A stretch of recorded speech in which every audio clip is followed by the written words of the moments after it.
L'Europe est en crise économique à cause du crash boursier, donc eux, ils doivent endurer la Grande Dépression. De plus, la démocratie parlementaire, elle est menacée par des régimes totalitaires, communistes, nazistes, fascistes. Donc on parle d'un système politique autoritaire qui veut un seul idéal collectif suprême. Juste avant 1930, on voit que à l'intérieur de l'Espagne, il y a plusieurs enjeux, il y a plusieurs problèmes, mais aussi à l'extérieur de l'Espagne, c'est pas des temps super stables. C'est en 1930 que le roi Alphonse XIII, il décide de chasser Miguel Primo de Rivera. C'est le dictateur au pouvoir à l'époque. Le roi, lui, il veut rétablir la monarchie. Il veut revenir en arrière, donc il veut s'appuyer sur les anciennes institutions, telles que l'Église, l'armée, les notables, etc. Mais ça va juste durer 1 an. Donc en 1931, il va partir en exil. Ainsi, ça va laisser la chance aux républicains et aux socialistes de monter au pouvoir.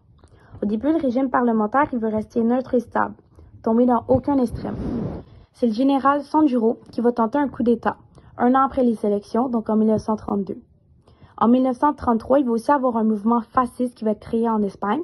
On va l'appeler la Phalange espagnole de 1933. La droite, elle va rentrer au pouvoir en 1934. Quand on parle de la droite, on va parler d'une alliance catholique et conservatrice. Cette alliance, elle va pas plaire à tout le monde. C'est des mineurs de la région d'Asturie qui vont se révolter. Donc, pour éviter que la révolte devienne trop grande, le gouvernement va envoyer l'armée. Ils veulent faire une répression totalitaire. Mais une fois arrivés sur le terrain, les troupes envoyées vont se révolter contre l'armée. Donc, autant les soldats que les généraux. Ce soulèvement, il va inquiéter les bourgeois, mais aussi les personnes au pouvoir.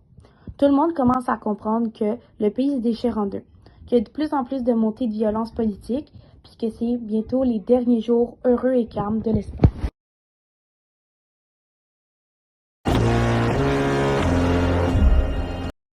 Mécontents de l'arrivée du Front populaire au pouvoir, les militaires préparent une insurrection militaire pour renverser le gouvernement. Le 17 juillet 1936, suite à leur complot, les militaires tentent de prendre le contrôle du pays. Néanmoins, le coup d'État échoue à cause du manque d'adhésion de la population. De plus, des milices ouvrières armées s'opposent aux militaires et certaines déclenchent une révolution sociale. En juillet 1936, à l'aube des combats, les opposants sont divisés en 2 camps, les nationalistes et les républicains, dont les armées comptent chacune environ 500 000 hommes. Cependant, le rapport de force est en faveur des nationalistes, composés de conservateurs, de monarchistes et de formations fascisantes comme la Phalange espagnole. Le camp nationaliste est dirigé par le général Francisco Franco.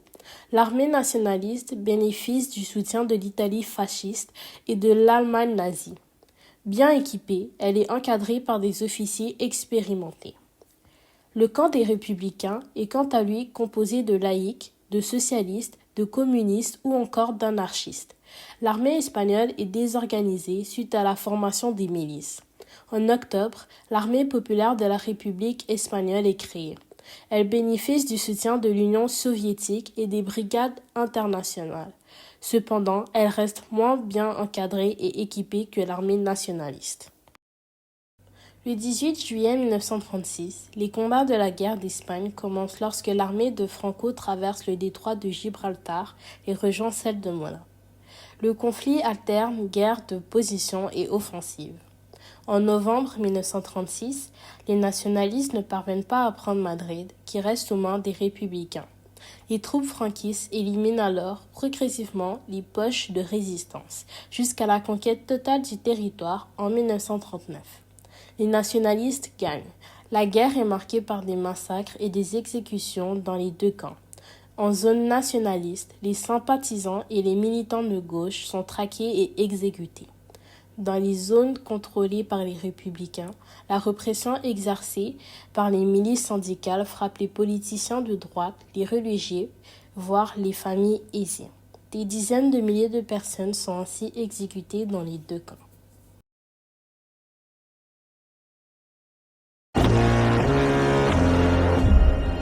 Après la guerre d'Espagne, l'Espagne a traversé une période de grande turbulence marquée par l'isolement international, une dictature autoritaire et des conséquences économiques et sociales profondes.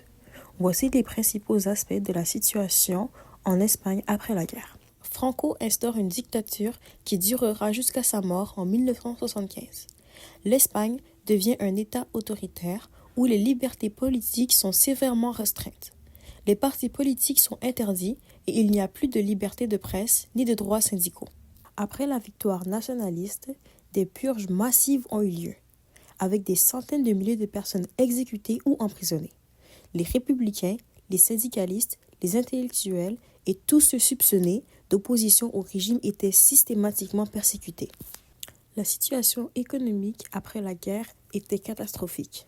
La guerre a causé d'énormes destructions matérielles, de nombreuses infrastructures ont été endommagées et l'économie espagnole était dans un état de ruine, avec des pénuries alimentaires et des conditions de vie précaires pour une large partie de la population. En résumé, après la guerre civile espagnole, l'Espagne a été marquée par une dictature militaire sous Franco, caractérisée par une répression sévère, l'isolement international, des difficultés économiques et la suppression des libertés.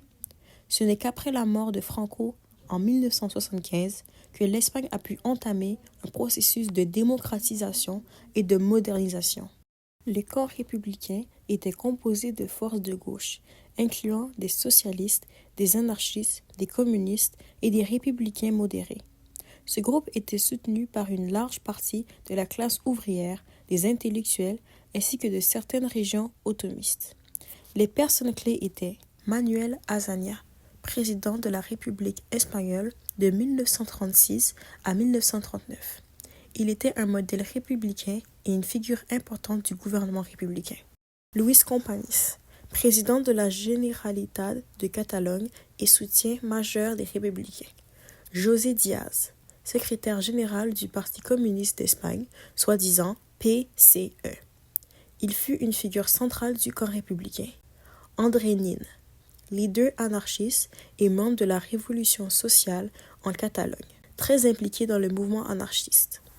Les nationalistes étaient dirigés par un groupe de militaires et de conservateurs qui rejetaient la République et ses réformes. Ce camp comprenait des monarchistes, des fascistes, des militaires et des partisans du général Francisco Franco. Les personnages clés étaient Francisco Franco, chef des nationalistes. Il devient le dictateur de l'Espagne après la victoire des nationalistes en 1939. Franco dirigea les forces rebelles tout au long du conflit. José Sanjurjo, un autre leader militaire nationaliste, il était un des instigateurs du coup d'État en 1936, mais il mourut en 1936 dans un accident d'avion. Emilio Mola, un général nationaliste qui joua un rôle majeur dans l'organisation du soulèvement militaire en 1936. Les nationalistes ont bénéficié d'un soutien militaire significatif de l'Allemagne nazie d'Adolf Hitler et de l'Italie fasciste de Benito Mussolini. Ces deux pays ont fourni des avions, des troupes et des matériels de guerre. Le soutien de l'Allemagne a été essentiel dans les batailles décisives comme celle de Guernica en 1937.